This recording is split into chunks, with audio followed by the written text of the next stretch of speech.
కులభేదం లేదు. ప్రధానంగా ఎక్కడ అయ్యప్ప స్వాములు భోజనం చేస్తున్నా పక్కన ఆయన్ని స్వామి స్వామి అంటారు తప్పితే నువ్వు ఏ కులం స్వామి అని అనరు. అసలు ఆ మాటే రాదు.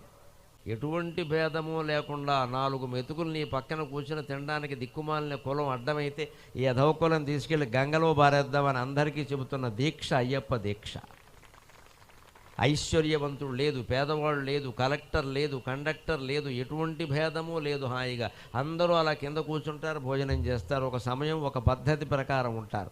అందుకని అయ్యప్ప దీక్ష హిందూ ధర్మంలో ఉండే ఐకమత్యాన్ని కాపాడగలుగుతుంది. దీని ఆధారంగానే భవానీ దీక్షలు, శివ దీక్షలు, సత్య దీక్షలు, రామదీక్షలు, వెంకటేశ్వర దీక్షలు అనేకం వస్తున్నాయి. రావాలి. ఒక అరటి చెట్టు వచ్చింది అంటే పక్కన అరటి పిలకలు చాలా వస్తాయి. రావాలి. అది శుభప్రదమైన సూచన. మొత్తం హిందూ ధర్మంలో ఈ కులం అనేది రద్దు అవ్వగలిగితే అప్పుడు హిందుత్వం మొత్తం బాగుంటుంది, భారతదేశం మొత్తం బాగుంటుంది.